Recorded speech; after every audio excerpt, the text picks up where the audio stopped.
तो गाइस कैसे हैं आप सब लोग। रीइंकार्नेशन के एपिसोड 09 के साथ हाजिर होकर आप मेरे चैनल पर नए हैं और अभी तक चैनल को सब्सक्राइब नहीं किया हुआ तो जल्दी से चैनल को सब्सक्राइब कर दे, वीडियो को लाइक और शेयर कर दें, शुक्रिया। तो लास्ट एपिसोड के एंड पे हमने देखा था कि हमारा लिन चुई नीचे से एक लकड़ी का टुकड़ा उठाता है। मास्टर लॉन्गलिन से कहता है कि मैं इस लकड़ी के टुकड़े को इस्तेमाल करते हुए तुम्हें एक ही मूव में हरा सकता हूँ। मैं तुम्हें दिखाता हूँ कि तुम्हारे 10वें मूव के अंदर कौन सा फ्लॉ है। भी इस बात से काफी ज्यादा गुस्सा आ जाता है और कहता है क्या वाकई में तुम मुझे हरा सकते हो, चलो देखते हैं कि तुम यहाँ पर क्या कर पाते हो। अपनी तलवार को उठाता है और कहता है तो मैं अपनी ड्रैगन स्वॉर्ड के साथ ही तुम्हारे पर अटैक करने वाला हूँ, देखते हैं कि क्या तुम इस लकड़ी के टुकड़े के साथ अपने आप को डिफेंड कर पाते हो या नहीं। लिन जो से कहता है तुम्हें बिल्कुल भी हेजिटेट करने की जरूरत नहीं है, तुम्हें अपनी फुल स्ट्रेंथ को यूज करना होगा। ये मत सोचना कि कहीं तलवार के साथ हिट होकर मैं मर न जाऊं, क्योंकि मैं तुम्हें पहले बता रहा हूँ कि इस लकड़ी के टुकड़े के साथ ही मैं तुम्हें हरा सकता हूँ। राइडर लॉन्गलिन बड़ी स्पीड से उसके ऊपर अटैक करने के लिए आगे बढ़ता है, अपनी तलवार को ऊपर उठाता है, जबरदस्त एनर्जी को रिलीज करते हुए ग्राउंड के अंदर अपनी तलवार को दंसा देता है। जब वो अपनी तलवार को ग्राउंड के अंदर दंसा देता है तो ग्राउंड के अंदर दंसने के बाद उसकी तलवार की एनर्जी आगे की तरफ बढ़ती है और ग्राउंड के अंदर से एक बड़ा सा ड्रैगन निकलता है। ये ब्लू कलर का ड्रैगन एल्डर लॉन्गलिन की एनर्जी होती है, जो कि ग्राउंड के अंदर से निकलने के बाद हमारे लिनजुई के ऊपर अटैक करने वाला है। लिन उसे कहता है जैसा कि मैंने एक्सपेक्ट किया था, तुम तो वाकई में काफी ज्यादा स्ट्रॉन्ग हो, लेकिन इतनी ज्यादा स्ट्रेंथ काफी नहीं है। बड़ा सा ड्रैगन हमारे लिनजुई के करीब पहुंच जाता है, अपना बड़ा सा मुंह खोलता है, हमारे लिनजुई को निकलने लगता है। जबकि हमारा लिन उसे कहता है अब मैं तुम्हें दिखाता हूँ कि तुम्हारे 10वें मूव के अंदर कौन से फ्लॉज हैं और मैं तुम्हें यहाँ पर 10वां मूव भी दिखाने वाला हूँ। असल में 10वां मूव कितना ज्यादा पावरफुल है, जो तुम यूज कर रहे हो वो भी 10वां मूव है, लेकिन वो इतना पावरफुल नहीं है। जो सेम टेक्निक को यूज करते हुए 10वें मूव को वहाँ पर एक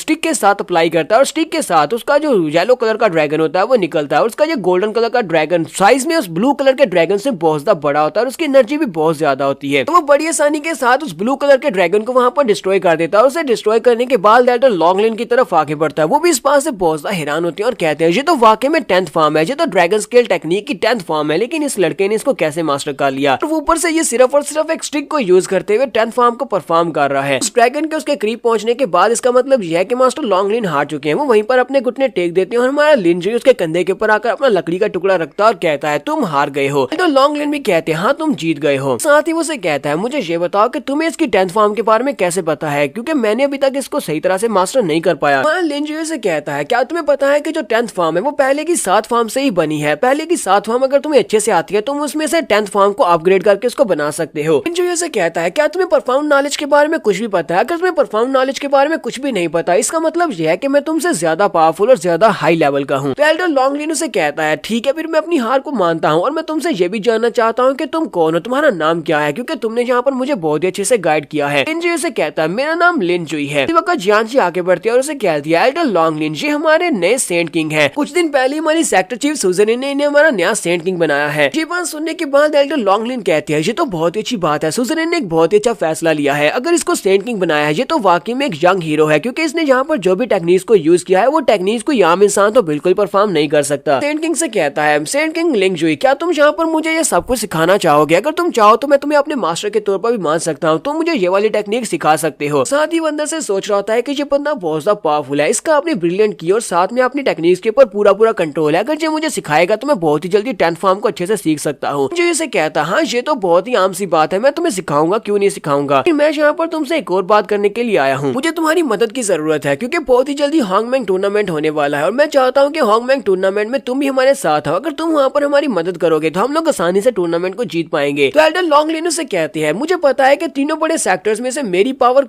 सभी में से ज्यादा है, क्योंकि मेरे पास जितनी पावर और स्ट्रेंथ है वो सभी से ज्यादा है। मुझे नहीं लगता कि तीनों सेक्टर्स में से कोई भी ओपोनेंट ऐसा होगा जो कि मुझसे मुकाबला कर सके। और ये हॉन्गमैंग टूर्नामेंट ये कोई सिंगल फाइट तो है नहीं, मैं अपनी फाइट को जीत भी जाता हूँ तभी वहाँ पर हम लोग इस फाइट को हारने वाले हैं। हॉन्गमैंग टूर्नामेंट हमें कभी भी जीत नहीं पाए, क्योंकि हम सबसे ज्यादा वीक है। इसी वजह से मुझे नहीं लगता कि मुझे इस टूर्नामेंट में हिस्सा लेना चाहिए, मैं वहाँ पर नहीं जाऊंगा। लिनजुई से कहता है मुझे नहीं लगता कि ये पॉसिबल है कि हम लोग वहाँ पर हार जाएं, क्योंकि इस बार तुम लोगों को मेरी मदद हासिल है। टूर्नामेंट के स्टार्ट होने से पहले मैं जितने भी लोगों को टूर्नामेंट में हिस्सा लेने के लिए तैयार करने वाला हूँ वो सभी लोग बहुत ज्यादा स्ट्रॉन्ग होंगे, मैं उनकी स्ट्रेंथ को भी बढ़ा दूंगा। तुम्हारे लिए भी वहाँ पर एक बहुत ही पावरफुल ओपोनेंट ढूंढूंगा जिससे तुम्हें फाइट करना होगी। तो एल्डर लॉन्गलिन से कहते हैं अब जबकि सेंट किंग इस टूर्नामेंट में हिस्सा लेने वाले हैं तो फिर मैं पीछे क्यों रहूंगा। तब कि आपने मुझे कहा है कि आप वहाँ पर मुझे एक बहुत ही पावरफुल ओपोनेंट ढूंढ कर देंगे, तो फिर ठीक है मैं भी आपके साथ वहाँ पर जाऊंगा, टूर्नामेंट में हिस्सा लूंगा। तो हमारा लिनजुई ने यहाँ पर इस बंदे को भी मना लिया है। इसके बाद हमारा लिनजुई जब वहाँ से वापस आता है तो एल्डर जैंग उसे कहती है जिस बंदे को बचाने के लिए तुमने मुझे कहा था मैं उस बंदे को बचाकर ले आई हूँ। लिनजुई से कहता है तुम्हारा बहुत बहुत शुक्रिया, तुमने बहुत ही अच्छा काम किया है। उसने जिस बंदे को बचाया वो 3rd पैलेस का एल्डर होता है जिसका नाम लियू वू हैन होता है। एल्डर लियू वू एल्डर जैंग से कहते हैं क्या यही वो सेंट किंग है जिसने तुम्हें कहा था कि मुझे बचाने के लिए जाना है, वो भी आधी रात से पहले, लेकिन इसे कैसे पता चला कि वो वहाँ पर मैं खतरे में हूँ। आगे बढ़ता है, लिंजुई के सामने झुकते हुए उसे अपनी रिस्पेक्ट देता है और कहता है आपका बहुत बहुत शुक्रिया सेंट किंग, आपने मेरी जान बचा ली। लिन उससे कहता है एल्डर लियू आपको मेरे सामने ये सब कुछ करने की जरूरत नहीं है, इतना पोलाइट होने की भी जरूरत नहीं है। शेंग उसे कहती है मिस्टर लिन मुझे ये बताओ कि तुम्हें सब के बारे में कैसे पता चला, तुम्हें कैसे पता चला कि हिडन क्लैन के लोग आधी रात के वक्त वहाँ पर अटैक करने वाले हैं, अगर मैं वहाँ पर नहीं पहुंचती तो वाकई में एल्डर लियू मारे जाते।